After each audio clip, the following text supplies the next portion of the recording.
Greetings all, Ben here from East West. This is video 6 of our Python for Finance course.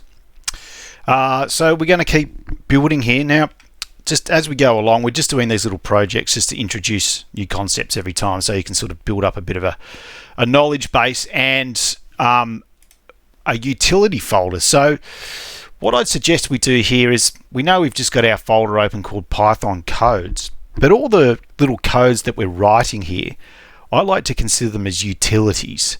So there's something that they're just little bits of code you can come back to. So, you know, if you're doing a different piece of code and you need to drop a column, say for instance, you're like, oh, I can't remember exactly how do I do that. You can just quickly, easy go back, find the little bit of code that says adding and deleting columns, quickly check the code and go back into what you're doing. So just for the sake of organization, I'm going to suggest that within this main Python codes folder, because this is what's going to have everything, it's organization, guys. It's all about keeping yourself organized. New folder. So let's just rename this folder. Oh, we know what it is. Let's just call it utilities.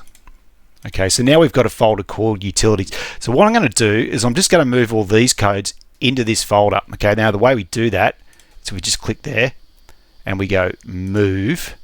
So the directory path is, you put another slash in, and if you just put did I spell utilities right? I don't think I did. Let me fix that. So now that I've actually corrected my typo, we move and then we go / and then we just type in utilities and we hit move. Okay, now when we go into the utilities folder, that file is already in there. So I'm just going to go ahead and I'm going to move all these into the utilities folder. Okay, so now that I've moved everything into the utilities folder, when I open this folder, there's all our programs that we've written thus far. Okay, time to start a new project. So let's go ahead and make sure you're in the utilities folder. Let's open up a new notebook. So in this video, what we're going to do is we're just going to have a quick look at easy ways to get data from other sources. So you don't necessarily have to download from Yahoo Finance. You can actually download information from a spreadsheet into a data frame. So we're just going to quickly have a look at how we go ahead and do that. So I'll just fill out all the headings, and I'll also just import the libraries that we'll need, which isn't many on this occasion. In fact, I think all we really need is pandas for this one. So we'll just start with that. We can add in NumPy. I don't think we need it this time around. So here I've just got a very basic spreadsheet. Now I've just done this up because I'm going to use this in the next video on an example. But you can see here we've just got the price. That's the S&P 500, the change, and just a balance. Okay, so something basic like that. Now we're just going to see how do we import this into pandas or into Python so we can use it as a data frame. Well, the first thing you'll need to do is whatever spreadsheet you have, I'd suggest saving a copy. Just in this case, I've got a folder on my desktop called Python Sheets, which is just where I keep all my Python stuff together.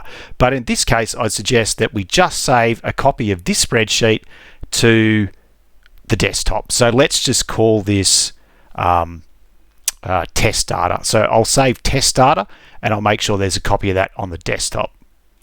So here I am in my Windows Explorer, and you can just see here test data. Now the reason I've done it this way is just to show you what you need to do, or the easiest way I think to do it is just to right click on this, and we want to go to see this copy as path. So just copy the path. Okay, then we need to go back to our program, our code. So now that we're back in the code, we just literally need to just paste in that. Okay, so there you go. That's the path. Okay. So now we don't want to do anything with this just now. Let's just add in another cell like that. Okay. Now the way I like to do it is I like to call this file path. File path equals. Now I don't know why. Someone else who's a guru can fill me in as to why this is. I don't know why it is, but see all these backslashes? You've got to put around the other way for some reason. I don't know why. Yeah, call me a noob. I don't know why it is, but that's just what you got to do. It'll make it work. So that's the short of it. Now, what we need to do is now we want to create just a data frame. So let's just call this df for data frame equals pd.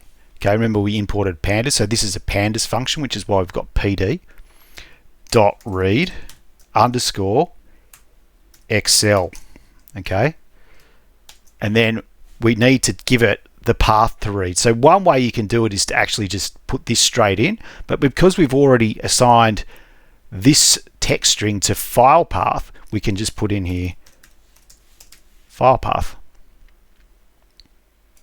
Now when I run this cell, okay, that is now done. So if we now go df, and we'll just run that.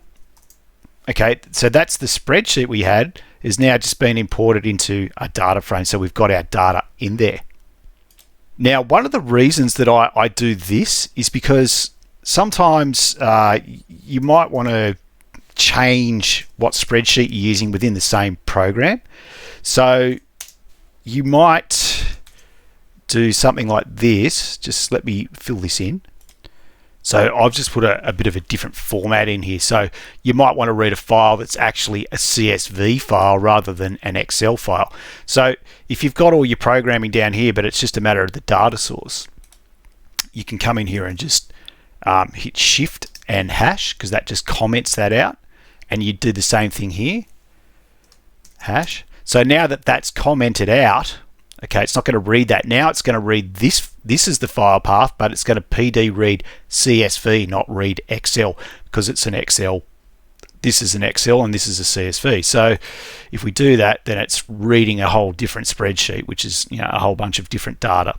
So that is how you import Excel spreadsheet data into Python. So that is just another little handy file. So at some stages you might need to actually use spreadsheets rather than downloading from Yahoo Finance, and if you do, that's how you do it. And now you've got a little file there that has the code in there that tells you exactly how to do it. So stay tuned, and I'll see you in the next video.